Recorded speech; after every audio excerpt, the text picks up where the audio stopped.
In 2035, the Hermes crew arrives on Mars for a 31-sol Martian Day expedition.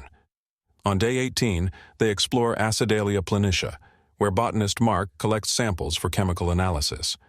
Suddenly, system operator Beth receives a dust storm warning from the computer and urgently instructs the crew to return to their surface habitat, nicknamed the Hab. As they watch the storm clouds approach, Mark and chemist Alex argue they should wait it out, but Commander Melissa predicts catastrophic damage and orders an immediate evacuation. Once suited up, the crew opens the Hab door, only to be slammed by the storm's full force. They push forward, with Mark staying behind to secure the door.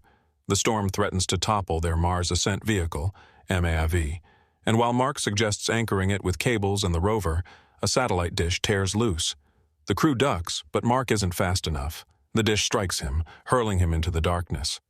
The computer alerts them to a suit breach, and when his vitals vanish from the scanner, Melissa orders the crew to the MAV while she searches a moment longer. Surgeon Chris insists Mark must already be dead from the breach, and with the MAV destabilizing, Melissa reluctantly authorizes launch. The crew leaves Mars in mourning.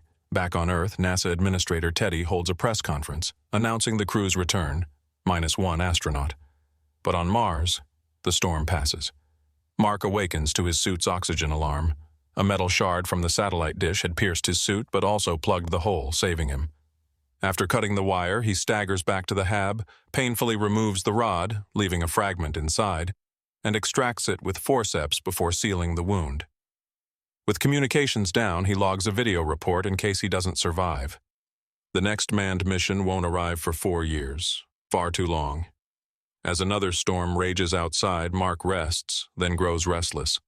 He organizes the Hab, boxing his crewmates' belongings. Their photos galvanize him. He won't die here. The next morning, he inventories their food, including Thanksgiving potatoes, which sparks an idea. Using his botany skills, he converts Mars soil and crew waste into fertilizer, creating a greenhouse. But the plants need water. He rigs a device to extract water from rocket fuel, though the first attempt catches fire.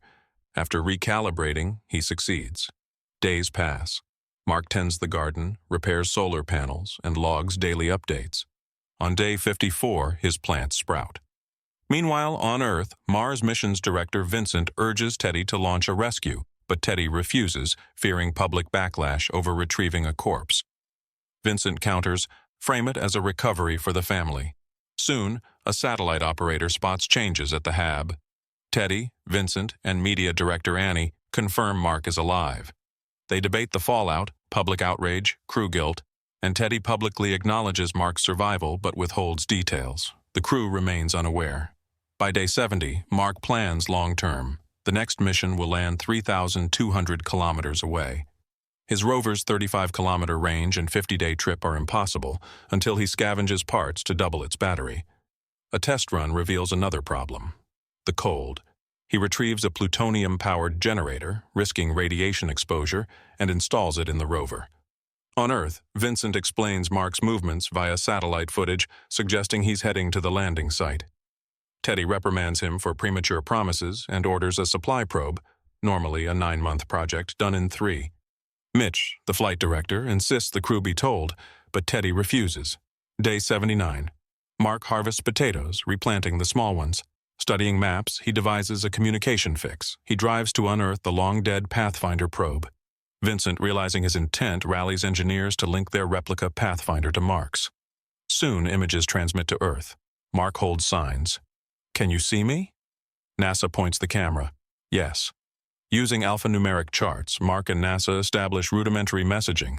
He explains his survival, absolves the crew, and follows NASA's instructions to hack the rover's comms. Vincent assures him the world is rooting for him and a supply mission is en route. When Mark learns his crew hasn't been told, he floods the feed with curses. Mitch secretly contacts the Hermes crew, who, 4 months into their journey, are devastated but resolve to help.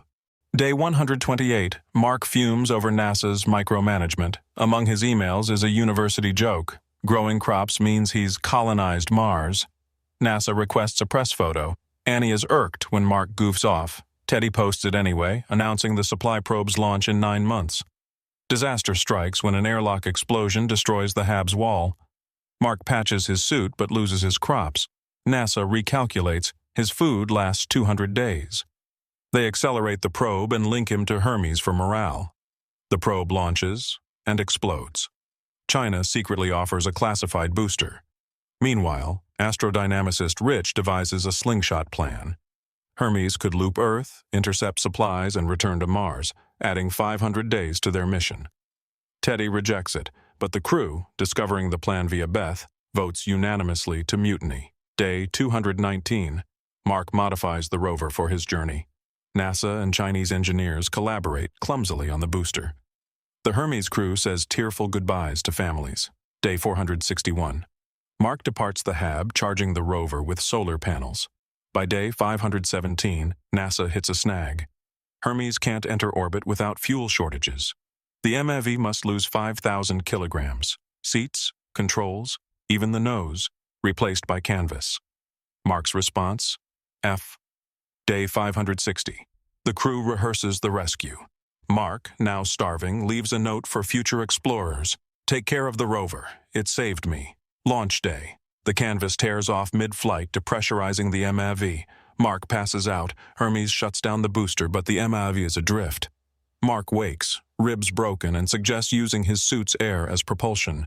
Melissa improvises. They'll blast an airlock. Alex crafts a sugar-based bomb. The explosion nudges Hermes close enough for Melissa to spacewalk, but the tether falls short. Mark punctures his suit, jetting toward her. Their hands brush, but he grabs the rope.